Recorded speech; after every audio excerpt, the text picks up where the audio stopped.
হাজার বার আমার নবীর কাছে আসলেন, নবীজি জিবরাইলকে দেখে তৃপ্তি হয়নি, ওই আসমানত দেখবা গেছে জিবরাইল লোক। কথা কয় না, দেখেন না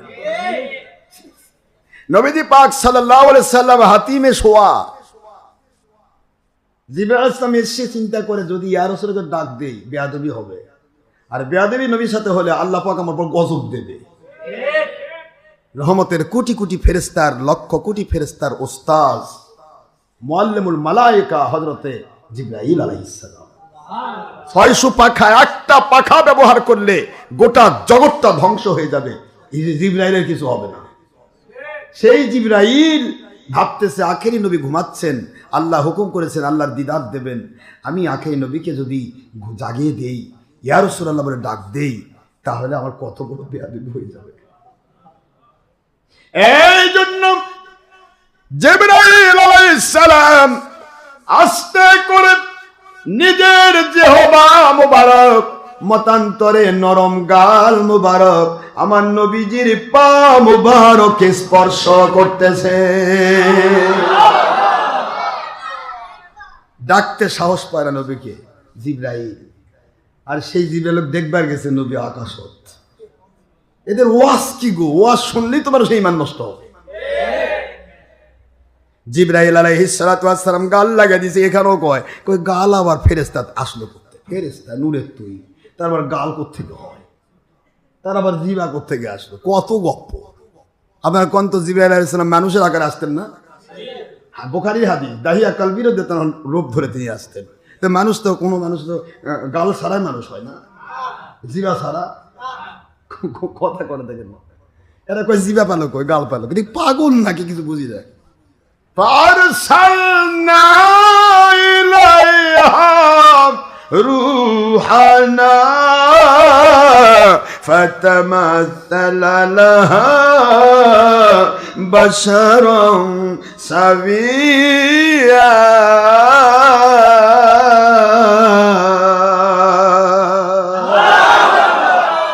সূরা মরিয়মের 17 নম্বর আয়াত, 19 নম্বর সূরা, 16 নম্বর পারার শেষে, সূরা কাহাফের শেষের আয়াত, পরের আয়াত, পরের সূরা, আল্লাহ পাক বলেন জিবরাইল আলাইহিস সালাম তিনি মানুষের আকৃতি নিয়ে মরিয়মের কাছে গেলেন। তো মানুষের আকৃতি নিয়ে যে জিবরাইল আসেন তার প্রমাণ হলো কোরআন। তবে মানুষের আকৃতি যখন নিয়ে আসেন তখন গাল থাকে না আর জিবা থাকে না, জিবা ছাড়া মানুষ, গাল ছাড়া মানুষ। কথা বল না কেন, কত কথা, সব হলো আবু জাহেলি প্রশ্ন। আবু জাহেল করছে, দেখেন কয় কেমনি মেরাজ করলেন, মুখ ব্যাঁ করে কয় এখান থেকে ওই জায়গা যেতে কয়েক মাস লাগে, এই বাইতুল্লাহ থেকে বাইতুল মুকাদ্দাস পর্যন্ত যেতে কয়েক মাস লাগে, আর আপনি এক রাতে সামান্য অংশে করে আসলেন, কি ব্যাপার? নবীজি বলেন আমি আরো শুনবেন, আমি ওখানে গিয়েছি 2 রাকাত নামাজ পড়াইছি সকল নবী রাসূলকে, তারপরে উপরে উঠছি সিদরাতুল মুনতাহা, 7ম আসমান সব অতিক্রম করে 27 বছর উপরে কেটে গেছে। আরো শুনবেন আবু জাহেল, আরো শুনবেন? কাজী কই দুনিয়াতে এসে দেখলাম যেখানে ওযু করে আমি বুরাকে উঠছি ওই ওযুর পানি নিচে জমি এখনো গড়েই যাচ্ছে। আবু জাহেল আরো পাগল হয়ে গেছে, কি কয় এখন ব্রেন ধরে, কয় ফুল ম্যাড, কি কয় এটা কি? উপরে 27 বছর নিজে পানি করে যাচ্ছে, মতান্তরে একটা শিকল, একটা জিঞ্জির, একটা শিকল ঝোলানো ছিল হাতিমে, ওই শিকলটাতে হুজুরের মাথা মোবারক লেগেছিল, ওই শিকলটা ঝুলতেছিল, হুজুর এসে দেখেন ওই শিকল এখন ঝুলতেইছে। সুবহানাল্লাহ বলবেন না? আবু জাহেল তো আরো পাগল হয়ে গেছে, আল্লাহ কয় পাগল বানানোর জন্য তো মেরাজ করাইছি, ওদের পাগল বানাবো থেকে মেরাজ করাইছি। আবু জাহেল কয় এটা কেমন হলো, আমি কি এই কথাগুলি মানুষকে বলতে পারবো? নবীজি বলতে পারবেন মানে পাইকারি বলে, যা পারেন বলে দিবেন, আমি যা বলছি সব আমার আল্লাহর ওহী, বলে দেন। আবু জাহেল বলতেছে আপনার ভ্রম হয়ে গেছে, নাউজুবিল্লাহ, আপনি পাগল হয়ে গেছেন, নাউজুবিল্লাহ।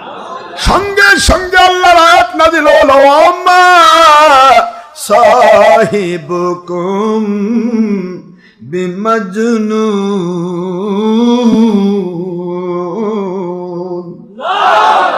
আবু জাহেল রে, তোর সামনেই তো আমার নবী বড় হয়েছেন, তুই নিজেই যাকে আলামিন ফতোয়া দিলি বিশ্বস্ত, তার মতো চরিত্রবান কেউ নাই, Muhammad is the best of this world. তুই নিজেই বললি, আজ তুই পাগল বলতেছিস আমার নবীকে। আমার নবী পাগল নয়, জোরে কোন সুবহানাল্লাহ। আমার সাহেবুকুম বিমজনুন, আমার নবী পাগল না। কয় যে মিথ্যা কথা কইছি, মেরাজ সম্পর্কে যে ঘটনা মিথ্যা। আল্লাহ কোরআন শরীফের সূরাতুল, এবার 17 কষ্ট হচ্ছে না, 11 নম্বর আয়াত সূরাতুন নজম 27 নম্বর পারা 53 নম্বর সূরা 11 নম্বর আয়াত, আল্লাহ বলেন মা কাযাবাল ফুয়াদু মা তাগা। বলেন আমার সাথে, মা কাযাবাল ফুয়াদু মা তাগা।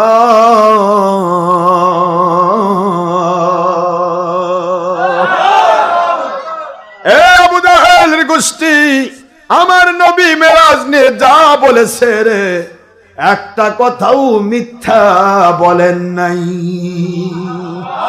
ওমা তগা, একটি কথাও তিনি বাড়িয়ে বলেন নাই। আমার নবী একটা কথা মিথ্যে বলেন নাই, একটা কথা বাড়িয়ে। সুবহানাল্লাহ বলেন। কয় ঠিক আছে, মিথ্যা হয়তো বলেনি, কিন্তু যা বলতেছে হয়তো চোখের ভ্রম হয়েছে, মতি ভ্রম। এটাও আল্লাহ কন্ট্রোল করতেছেন 17-18 নম্বর আয়াতে গিয়ে। আল্লাহ বলেন মা জাগাল বাসারু মা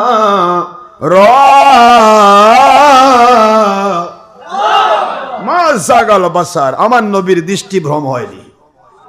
সুবহানাল্লাহ বলবেন না? না, আমার নবীজির দৃষ্টি ভ্রম হয়নি। সশরীরে জাগ্রত অবস্থায় সঠিক দৃষ্টি শক্তি দিয়ে আমার নবী আমার আজীব কারনামা দেখেছে। কোরআনের বাণী, আমি তাকে ইন্সপেকশন করার জন্য আমি আমার কুদরতি জগৎ আমার নবীকে ইন্সপেকশন করাবো। ইন্সপেক্টর করেছি, আমার নবীকে পরিদর্শক বানিয়েছি, গোটা জগৎ আমার নবীকে কন্ট্রোল করেছি, শুধু দেখাইছি। জোরে কোন লিনুরিয়াহু মিন আয়াতিনা, আমার নিদর্শনগুলি আমি তাকে দেখাই। এই কথাগুলি আমি আপনাদেরকে বলতে সময়ের প্রয়োজন, আমি আর কষ্ট দেব না আপনাদের। আমি এইটুকু বলবো যে মেরাজ কি সশরীরে হয়েছে, জাগ্রত অবস্থা হয়েছে? বিশ্বাস করেন? তাহলে আপনি আল্লাহর হাইওয়ে প্রেমিক। আর বিশ্বাস না করলে এক্সটেন্ডলি সরি, ইউ আর 72, আপনি 72 ফেরকা। আমার করার কিছু নেই। অ্যাকর্ডিং টু সহি হাদিস and Muhammad, speaking of Muhammad sallallahu alaihi wasallam and Quran Sharif, you are 72 যদি আপনি মেরাজ অস্বীকার করেন। 72-তে যারা গেছে, 72 ফেরকা যারা গেছে, তারা কখনোই সত্যটা বুঝবে না। যারা সত্যবাদী আল্লাহওয়ালা, তারা আবু বকর রাদিয়াল্লাহু আনহুর বিশ্বাসকে মনে প্রাণে বিশ্বাসে নেবে, আবু জাহেলের বিশ্বাসকে নেবে না। কারণ আবু জাহেল হলো মিথ্যাবাদী, ইবলিস। আবু জাহেল মেরাজ নিয়ে হাজার প্রশ্ন করেছে, আবু বকর রাদিয়াল্লাহু আনহু প্রশ্ন করে নাই। যেই মাত্র আবু জাহেল বলেছেন, মুহাম্মদ সাল্লাল্লাহু আলাইহি ওয়াসাল্লাম বললেন যে আবু জাহেল যাও, যেখানে খুশি বলে দাও। আবু জাহেল মাথা চুলকার কয় যে কার কাছে যাওয়া যায়? এমন ব্যক্তির কাছে যেতে হবে যে ব্যক্তির কাছে এক ঢিলে সব পাখি মারা যায়। তার নাম হলো আবু বকর রাদিয়াল্লাহু আনহু। আবু বকর রাদিয়াল্লাহু আনহু এমন এক ব্যক্তি, তাকে দেখে হাজার হাজার মানুষ আল্লাহওয়ালা হয়ে যায়। তো ওই একটা ব্যক্তিকে যদি কন্ট্রোল করতে পারি, মুহাম্মদ সাল্লাল্লাহু আলাইহি ওয়াসাল্লাম থেকে কেটে নেওয়া পারি, তাহলে তো আর কেল্লাফতে আর সমস্যা হবে না। তো আবু জাহেলের বাড়ির দিকে যাচ্ছে, আবু জাহেল যাচ্ছে আবু বকরের বাড়ির দিকে। আবু জাহেলের বাড়ি তো নবীজির হাতিমের সাথেই, আর আবু বকরের বাড়ি একটু দূরে। কথা কি বুঝতে পেরেছেন? তো ওই দিকে যাচ্ছে, আবু বকরকে ধোঁকা দেবে। আবু বকর ধোঁকা দেওয়ার জন্য যাচ্ছে, এদিকে আবু বকর নিজেই আসতেছেন নবীজির কাছে। এখনো আবু বকর মেরাজের ঘটনা শোনেন নাই, হুজুরের সাথে এখনো দেখা হয় নাই। আগের রাত্রে দেখা হয়েছে, এখনো দেখা হয় নাই। আসতেছেন মসজিদ নববীর দিকে, হারাম শরীফের দিকে আসতেছেন। এর মধ্যেই আবু জাহেল দেখা হলো। আবু জাহেল, আবু বকর কথা আছে। আবু জাহেল কি কথা বলবে আবু বকর বুঝতে পারেনি। আমার নবীর বিরুদ্ধে বলাই তোর কাম। আবু বকর বলতেছেন, আবু জাহেল কি ব্যাপার, এত উৎসুক, এত আগ্রহ, আমার কাছে কথা আছে, কি কথা? কয় যে আর বলো না, তোমার নবীতে একদিন হাফ ছিল, এখন ফুল হয়েছে। আবু বকর কিন্তু মেজাজ গরম, লাল হয়ে যাচ্ছে চেহারা। আবু জাহেল যা বলবি তাড়াতাড়ি বল, আমার নবীর সময় কিছু বলিস না। কি বলবো, তোমার নবী বলতেছে যে তিনি একটা মুহূর্ত, রাতের একটা সামান্য অংশে তিনি গেছেন, সব বাইতুল মুকাদ্দাসে গিয়ে নামাজ পড়াইছেন, সকল নবীকে ইমামুল মুরসালিন হয়েছেন, তারপরে সেখান থেকে উপরের দিকে গিয়েছেন, তারপরে আবার আসছেন জমিনে। এর মধ্যে আবার কত কি হলো, মেরাজ হলো, নামাজ দিলেন, এ দিলেন, আল্লাহর সাথে গল্প হলো, সবকিছু করে সে দেখতেছে ওযু যেখানে করে তিনি বোরাকে উঠেছিলেন, সে ওযুর পানি পরে নিচে চোপকেই যাচ্ছে। আচ্ছা আবু বকর কয়, এটা কি কোন ব্রেনের কথা? এটা ব্রেনে ধরবে? আবু বকর বলতেছে যে ব্রেনে ধরবে কিনা, তুমি কি আমার নবীর মুখ থেকে শুনেছো? তো তোমার কথা না আমার নবীর কথা? তোমার নবীর কথা। আমার নবীজির কথা যদি হয়ে থাকে আমার নবীর মুখ দিয়ে শোনা লাগবে না, 100% সত্য। ওদেরকে কয় কি, তো তুমি তো পাগল হয়ে গেছো। পাগল আমি না, পাগল তুমি। তুমি দেখো ব্রেন দিয়ে, আমি দেখি ইমান দিয়ে। সুবহানাল্লাহ বলেন না জোরে। আবু জাহেল, সারা দুনিয়ার মানুষ যদি চেষ্টা করে রে, কবরে কি হয় বলতে পারবে না। হাসর কোথায়, মিজান কোথায়, পুলসিরাত কোথায়, জান্নাত কোথায়, জাহান্নাম কোথায়, সব কিছু আমার মালিক খলিক রব, তিনি যে আছেন, তিনি যে ছিলেন, তিনি যে থাকবেন, এই কথাগুলি একটিও ব্রেনে ধরা যায় না।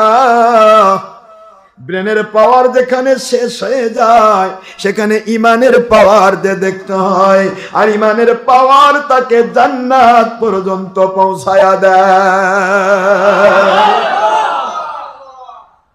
আবু জাহেল, তুই বুঝবি না, নবুয়তের শান তুই বুঝবি না, ও বুঝ তোর হয়নি। তবে আমার নবী যদি বলে থাকেন 100% মেরাজ হয়েছে। আমার নবী আলামিন, নবুয়তের আগে মিথ্যা কথা বলেনি। তিনি তো নবুয়ত নিয়েই নাজিল হয়েছে, কিন্তু ঘটা করে নবুয়তের আগে মিথ্যা বলেননি। আর নবুয়ত ঘটা করে যখন নাজিল হলো, তখনই নবী মিথ্যাবাদী হলো না। নাউজুবিল্লাহ বলেন জোরে। বেনে ধরুক আর না ধরুক তিনি মেরাজ করেছেন। আবু বকরের বিশ্বাস দেখে আবু জাহেল ওই কুকুর যেরকম নেংটি তলাতে দুধ দেয়, ওই না, পারলাম না, হলো না। আবু বকর রাদিয়াল্লাহু আনহু আসতেছেন, আমার আখি নবী দূর থেকে ডাকতেছেন, ইয়া আবা বকর সিদ্দিক। আবু বকর কয়, আল্লাহর হাবিব, এটা আবার কোন ডিগ্রি? লেখাপড়া করলাম না, কোনো স্কুলে যাইনি, কলেজে যাইনি, আবার ডিগ্রি দিলেন হুজুর। সিদ্দিকি মানে মহাসত্যবাদী। সিদ্দিকি মানে কি? ইয়া আবা বকর সিদ্দিক, আবু বকর সিদ্দিক রাদিয়াল্লাহু তাআলা আনহু তাআলা, আমার কাছে আসুন। আবু বকর, হুজুর এটা কি ডাক দিলেন? কয়, রাস্তার মধ্যে কি আবু জাহেলের সাথে দেখা হয়েছিল? কোথায় রাস্তা আর কোথায় নবী হেরেম শরীফে হাতিম? হুজুর কোনো ওয়াজ করতেছেন, মেরাজের ঘটনা বর্ণনা করতেছেন। আবু জাহেল সাথে দেখা হয়েছিল? কয় জি। কয়, ওখানে আপনি যে ভূমিকা রাখছেন, ওই ভূমিকায় আপনাকে সিদ্দিক উপাধি দিয়েছে। হুজুর, সিদ্দিক উপাধি কোথা থেকে আসলো? আল্লাহর হাবিব বলেন, আমি নিজে দেই নাই, আমি তো দেবই, কিন্তু এসেছে আল্লাহর পক্ষ থেকে। আমার আল্লাহ বলেন, আমার হাবিবি গো, আপনার মুখে শুনতে হলো না, আপনার প্রতি এত বিশ্বাস আবু বকরের, আপনাকে ভালোবেসে এত পাগল হয়েছে না আবু বকর, আবু জাহেলের মুখ থেকে শুনে আবু জাহেলকে তাক লাগিয়ে দিয়ে শয়তানকে তাড়িয়ে দিয়েছে, আর আপনার মেরাজের সত্যতা প্রমাণ করেছে। আমি আল্লাহ কিয়ামত পর্যন্ত বংশ পরম্পরায় আমি তাকে আবু বকর সিদ্দিক উপাধি দিলাম।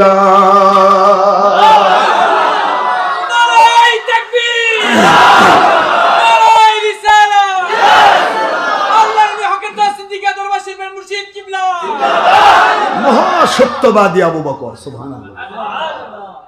এই জন্য আল্লাহ পাক নাযিল করেছেন, আনআমাল্লাহু আলাইহিম মিনান নাবিয়িনা ওয়াস والصديقين والشهداء والصالحين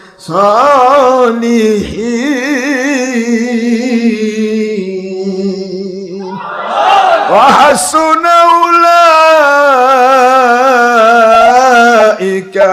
رفيقا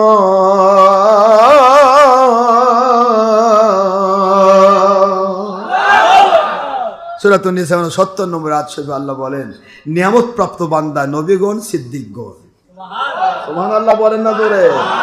এই সিদ্দিকের প্রথম সিদ্দিক আবু বকর, কিয়ামত পর্যন্ত যত ওলি আউলিয়া আসবে সব সিদ্দিক। এটা ওলির কন্ডিশন, বেলায়েতের কন্ডিশন, নবুয়তের পরে বেলায়েতের কন্ডিশন। সুবহানাল্লাহ বলবেন না আবার? আপনারা সিদ্দিক শব্দটা এটা সত্যবাদী, মহাসত্যবাদী কোরআন শরীফ দিয়ে আল্লাহ প্রমাণ করেছেন। নবীজি পাক সাল্লাল্লাহু আলাইহি ওয়াসাল্লাম আবু বকরকে শুধু সিদ্দিক উপাধি দেননি, আমার মালিক উপাধি দিয়েছেন এবং কিয়ামত পর্যন্ত এইটা বলবৎ থাকবে। আখিরি নবী মেরাজকে স্বীকৃতি দিতে গিয়ে আবু বকর সিদ্দিক উপাধি পাইলেন, আর মিস্টার আবু জাহেল পাইল দুনিয়ার সবচাইতে বড়